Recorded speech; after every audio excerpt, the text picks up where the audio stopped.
coming to that, guys, you can use those examples like as you mentioned that soft power में क्या कहते हैं cultures भी आते हैं, right? The cultures are the pillar of soft power, right?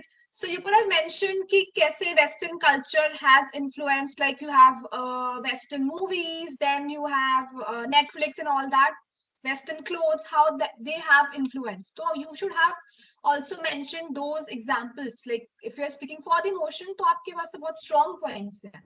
So I was just looking for that only. किसी ने examples use ही नहीं किए. Okay. So, and even Harsh too has not mentioned about this culture. Harsh and the top two now who has been said, like they have not mentioned about culture. I think the topic is totally about culture, but they did not mention about culture. No issues, no issues. So we'll do one thing. We'll go first for the interjection. Okay. So Harleen was giving her speech. So now we'll have interjection for that. Yes, Tanya, go ahead. Ma'am, could you please elaborate what were you trying to convey by saying credibility is the scarcest resource? Yes. Your voice is audible.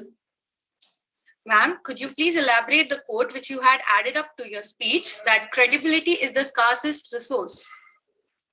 Like, what were you trying to convey to the audience through this?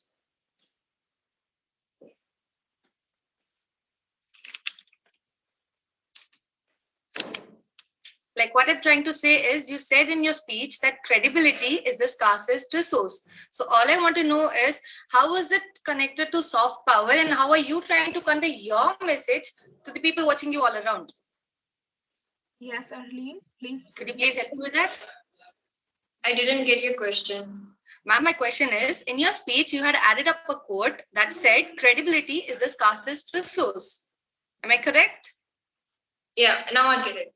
So I want you to, just a second. Pardon. The thing what I want to know is, what were you trying to convey through this quote to the listeners?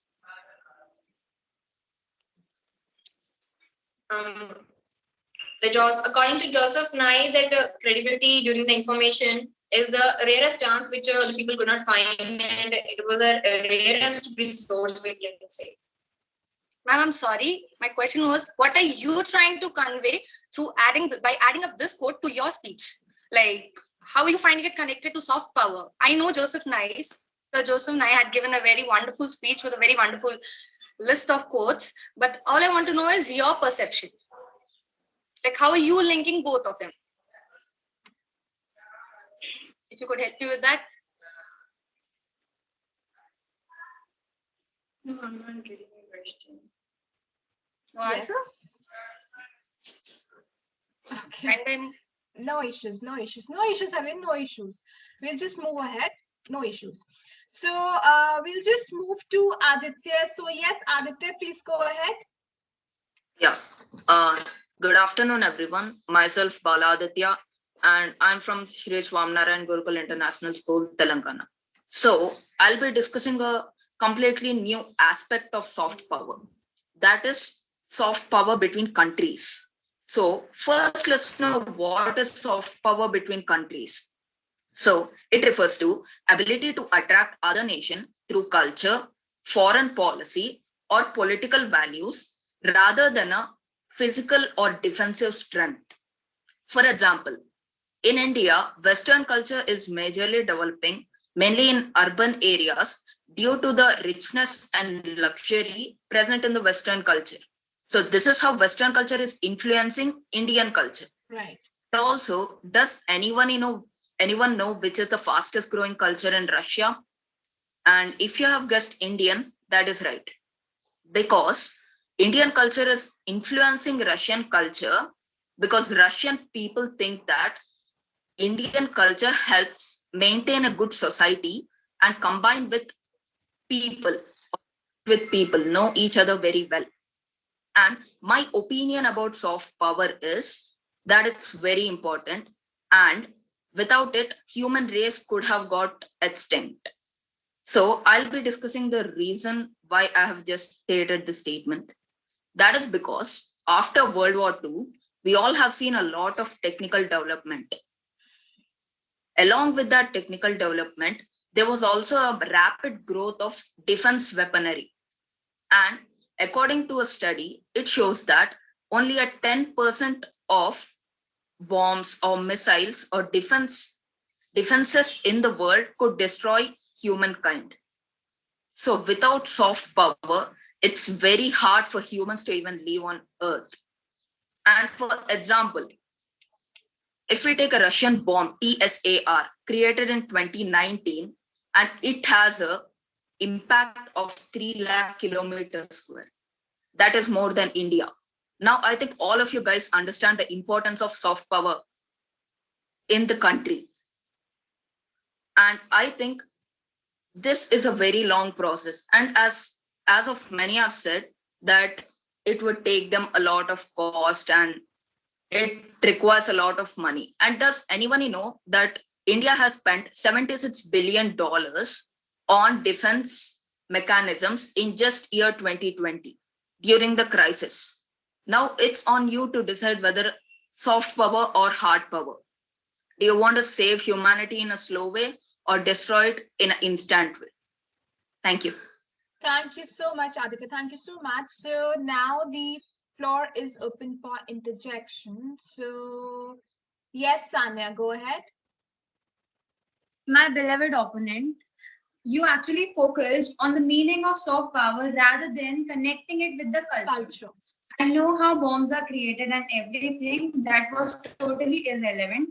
Secondly, I would like to ask you to elaborate on the point that are people that easily manipulated that using the soft power, they will get manipulated and leave their hundreds of years of heritage to fall into some new kind of culture? That's what's happening in the public right now. That's not happening. May I know, you're wearing a uniform, right? Yeah, I am. Indian culture is, for women, it's sari, and for men, it's dhoti. Even in the 80s, children used to wear that to school. Now tell me, who are influenced by whom? Wait, that's being a racist. Secondly, in school, uniforms are necessary to maintain uniformity. This is not being influenced. That is bringing the uniformity and maintaining all students as a one unit. Absolutely. Not just that, even in urban areas right now, there is a lot of difference since last 20 years, which we can maintain. In rural areas too, there are uniforms, and your attire does not change your culture. Culture comes from here, not from here. I just gave an example. What I meant was the changes in urban and rural societies nowadays. Like how it used to be and how it is. We are losing our culture right now. I say my point. My Okay, guys, hold on. Only one interjection was allowed. Okay, just hold on. So we'll just move to the next participant. Okay. So next up we have Tripti Singh. Yes, Tripti, please go ahead. Okay. Good morning, everyone. I am Tripti Singh, student of class 10th, and I just hope everyone who is watching me are happy and healthy.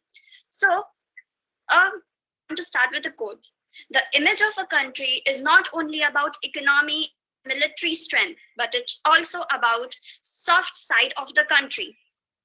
Now, let me focus on the keyword. It is soft power. What is soft power? Soft power is involves attracting others through appeal and attraction to our things. Now, India's soft power. India's soft power are its history and tradition, yoga, and our temples, our historic places. So let me start with yoga. Yoga received a publicity boost when Narendra Modi showed off his pose first International Yoga Day, and many countries like America, Russia, Canada, and China also adopted our culture to make sure that their citizens are healthy, and also they promote economic growth. And our second power